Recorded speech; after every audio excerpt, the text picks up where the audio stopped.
So now we've filled your heads with all these important ideas and important lessons that you have to continue to refresh, not just when you finish your residency, not just 5 years into it, but throughout your entire life. We thought we'd devote some time talking further about setting yourself up for success, specifically with regards to work-life balance, striking the right chord in work-life balance, how to succeed at work, at home, and everywhere else. Our panel of 3 accomplished ophthalmologists. We begin with Jeff Maltzman at the far left. We know Tamara Fountain here at the center, and former Academy President Mike Brennan. Just for the purposes of full disclosure, Mike Brennan was my chief resident. Oh, you don't want to, I'll go ahead and say it, 34 years ago. Woohoo! So, Mike, thank you for joining us. Thank you for still being alive. All right. So, let's see what we can learn from these experienced ophthalmologists and apply as we build the foundation of our new careers. And I'll go ahead and start with Jeff, and tell us first, what do you think you mean by work-life balance? Because if we don't have a common language, we're not going to be able to make much progress. But in your own mind, what are you talking about when you talk about work-life balance? Well, I mean, basically, obviously, there's life at work. We all love what we do. I mean, we're all in this for a reason. I love ophthalmology. I love taking care of my patients. But I fully recognize that I've got needs beyond that. And, you know, there's life balance for me is my family. It's time with my family. Quality time with my family, I think, is absolutely vital. It's time for myself, for me personally. I mean, I need some time out of my own, and I'll talk more about that, I guess, as we go, about my photography, my camping, the things that I do. It's my volunteering with the Academy. I mean, it's the all-encompassing nature of everything that I'm doing in my life, my time. Dr. Fountain, do you see this as a pendulum, where in certain parts of your career, some of this have to be sacrificed so that I can have something else? Or somehow are you able to integrate it every single day of your life? Hey, absolutely not. And I think it's helpful to remember that work-life balance is truly a luxury.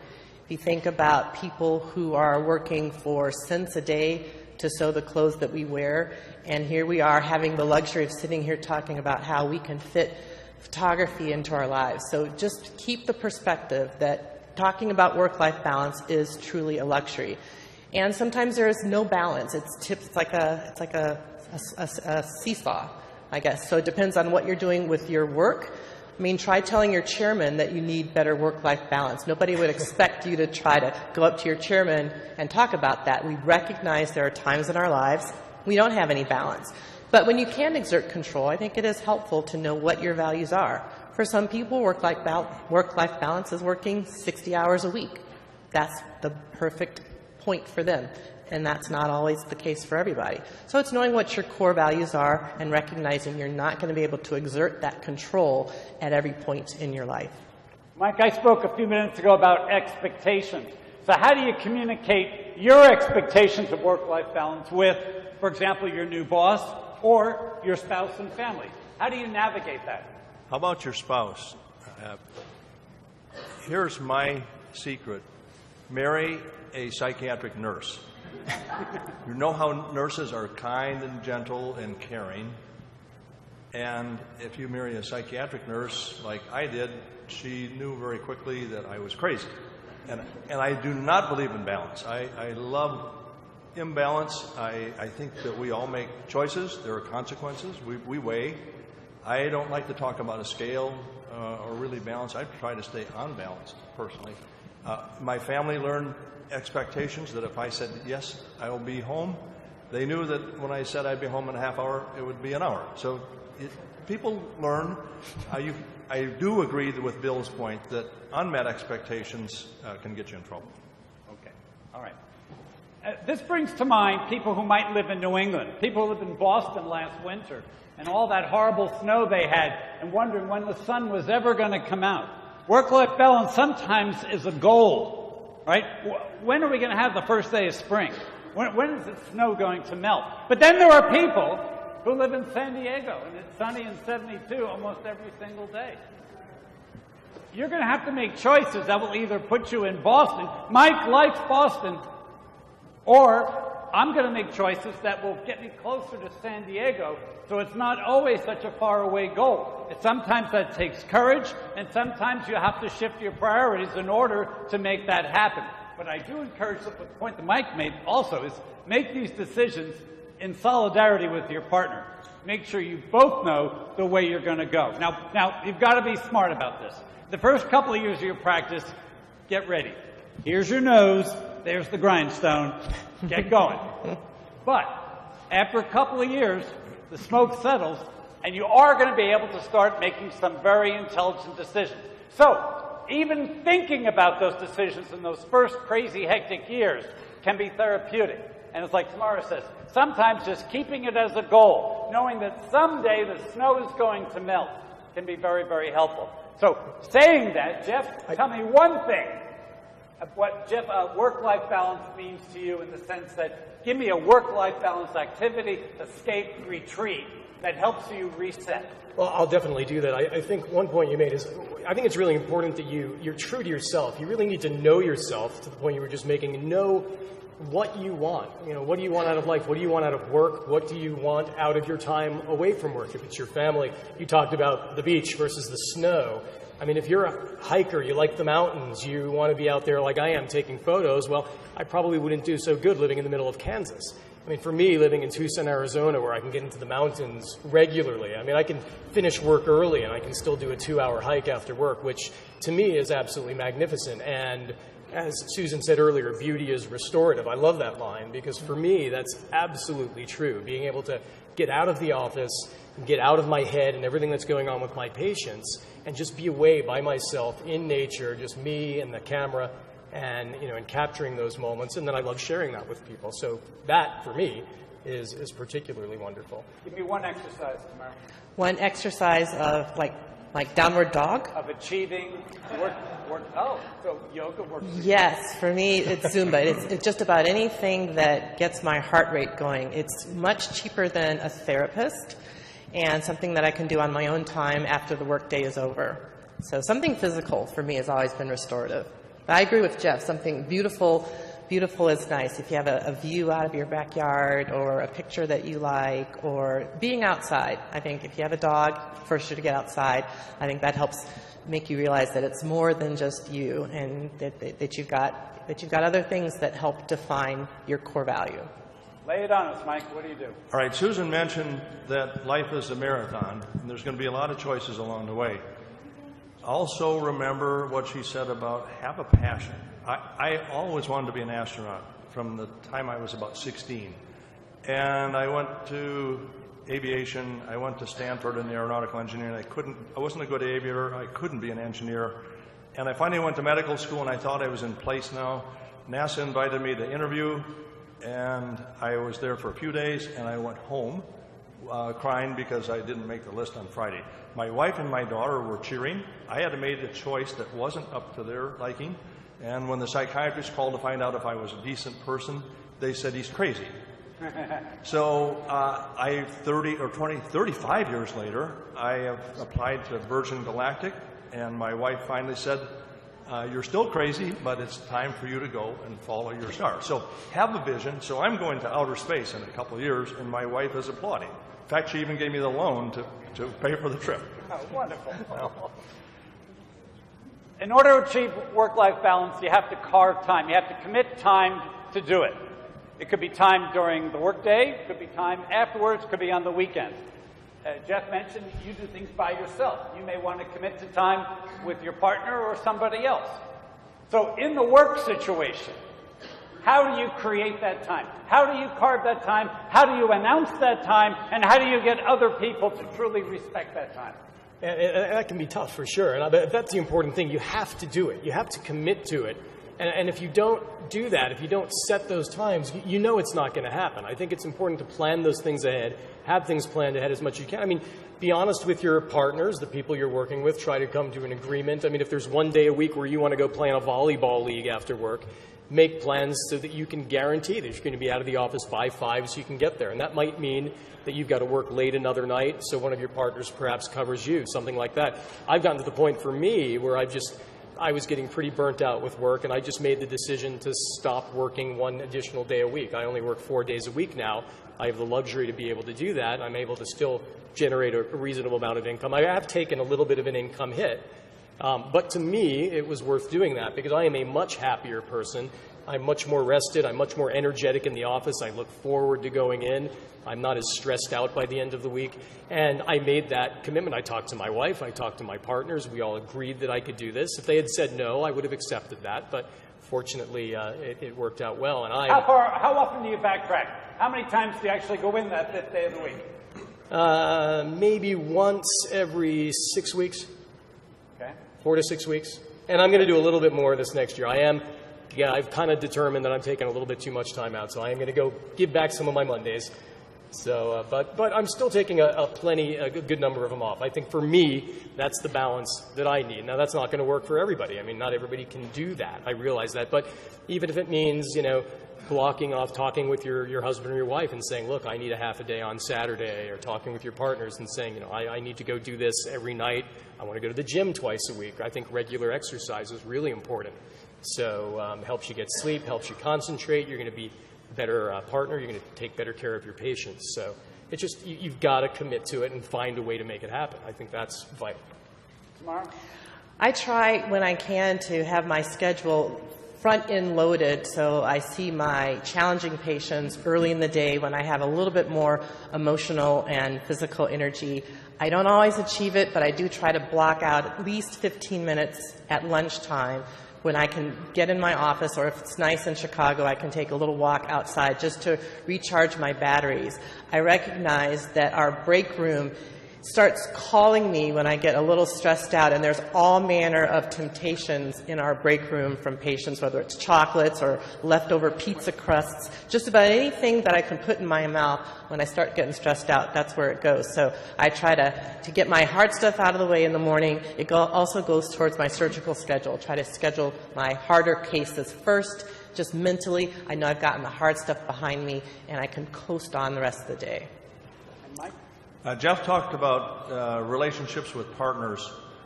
For those of you who are about to choose a practice, senior resident, finishing a fellowship, this is, I think, pretty sensible advice. Don't go someplace for the price tag, the deal. Don't go someplace for how pretty a city it is necessarily. I would think about a trusting, personal, and professional relationship with your partners to be. It's the most important, other than picking a lifetime partner, a spouse. I think it's the next most important personal decision you'll make, because all things happen through partnerships, trusting partnerships, and if you haven't made a good choice there, you're in trouble. It's probably something that's worth discussing when you're exploring and interviewing as well, as far as what flexibility is built into the schedule so that you can at least begin to work towards achieving some work-life balance. Yeah, I think so. I mean, you obviously don't want to come out and ask for too much right up front and say, I only want to work 3 hours, 3 days a week.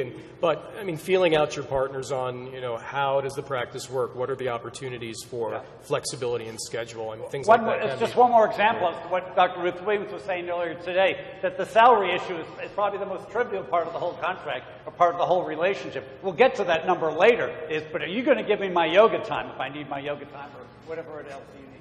All right, remember, we're still taking questions. If you want to Twitter us at the hashtag AAOYO, and we got floating microphones around here. And I think that we have at least one more ticket left for the party, right? Is that right? We have several tickets. Any questions from the audience for this panel? For a ticket. All right, and while we do that, I'm going to go down the run one more time. We're going to start with Mike this time. And if you would share with us, perhaps, work-life balance mistake from early in your career, that if you had the chance, you'd do it over and do it differently. No? No. Okay, I've been happy all my life. I've never made a bad decision. All right, so all in, all the time. I'm all in. I never say no. Okay. Well, that's a very good point. Saying no. We haven't touched on that. Never say no. Because Susan Day just mentioned earlier that you've got to say yes.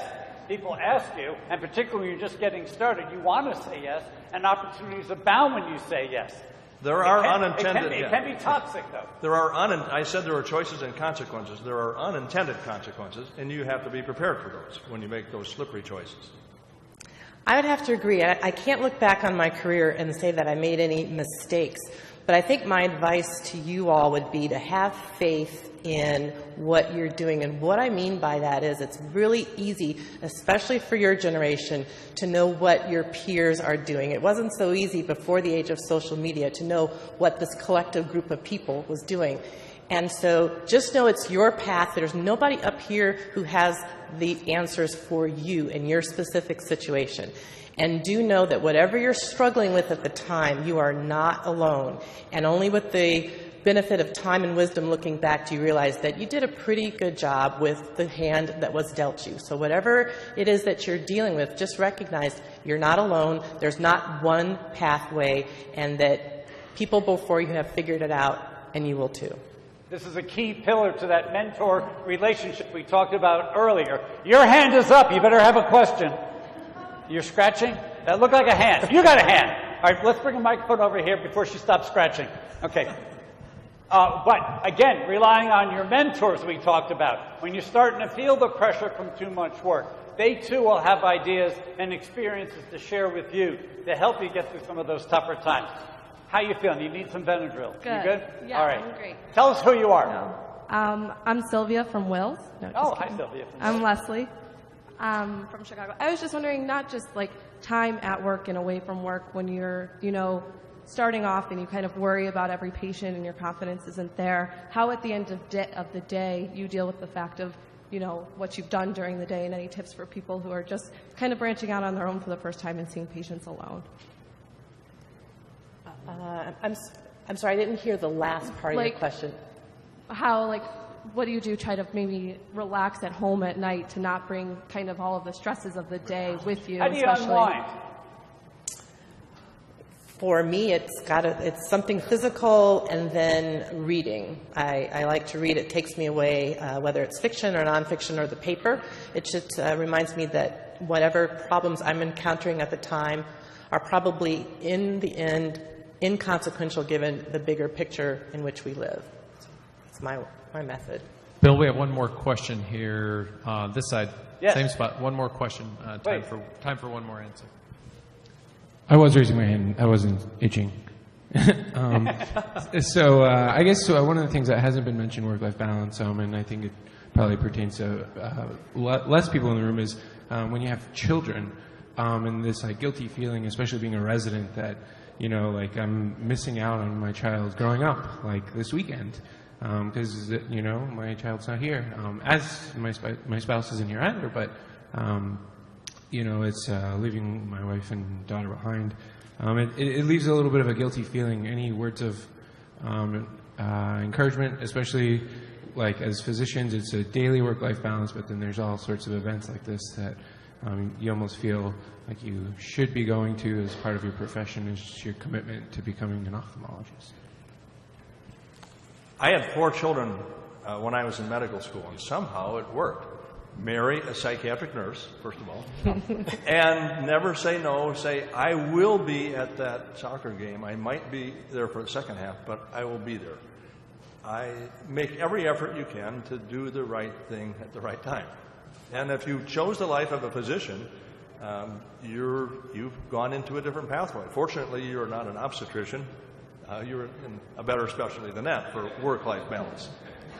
There certainly has to be flexibility, but because you have an MD degree does not exempt you from the responsibilities of being a loving parent. And I'm totally connected to what you're saying about this issue. My wife's an ophthalmologist. We've raised 3 children. Mike was my chief resident. You getting an idea here now? Is the story coming together now? But it's always important, obviously, to make the children know that they're special and loved. The technology today, I hope you're FaceTiming with them every day. If not, learn how to do it. You should. And one thing, our first child was our son, and a habit that I developed, I called the boy meeting. And there was times where my son and I would get in the car and we'd go maybe 100 miles up the road to the next town. We were in Columbus, Georgia. We went to Atlanta. We'd see a baseball game. We'd see movies. We'd stay up late, eat pizza in the hotel. We'd swim late in the swimming pool. And we'd call Mommy and tell her we're still alive. And that was it. All right? And we would do it periodically, twice a year or so. All right? Go forward 35 years. I got a phone call from my son saying, and now he has a son, my grandson, says, hey, Dad, I think it's time for Keaton's first boy meeting. Can you come with us? All right? So you have to structure whatever behaviors are going to work for you. But do not allow yourself to be elevated to the position that because I'm the breadwinner or because I'm a physician, somehow I get a pass on having to do these other things. No, you have chosen to do that on top of these other responsibilities. You brought these people into the world. They're yours. Take very good care of them. No one else is going to be a better father than you, and no one else can imitate being a father, the father that you can be. That's what I have to say. Somebody tell me something else. Yeah, I can't disagree with that. I mean, my wife obviously understands I'm a physician. She understands there's a certain commitment of time with that, with the things I do at the academy. On top of that, she's overwhelmingly gracious to let me disappear for 3 or 4 days at a time to go camping in the middle of nowhere with my cameras. But I just make sure that when I am home, that my attention is fully there. And I think it's the most thing. And I think they'll appreciate that. When I'm with my wife and kids, the cell phone goes away as much as possible. Work goes away. I try to be, it's sort of cliche, but in the moment, as present as I can possibly be, so that they feel that they are as important, which they are, if not more so, than everything else I'm doing. So very well stated. Full disclosure is important here. I think communication with your family and with your partners, your professional partners, is absolutely critical. I spoke with my daughter, the 48-year-old, just before coming in here, and I told her what I was doing. She said, "It's a good thing I'm not there." Or she might provide some insight. Yeah, that's right. Very good. Tamara? And I was just going to direct my answer to you to just say I understand the guilt, but I think when your child grows up and looks back, they're not going to remember that you might have missed that soccer game, but you will, as Bill has done, create so many other experiential memories that are going to be far more important than that soccer game that you might have missed. So in the end, I don't think your kids will see it the way you do necessarily.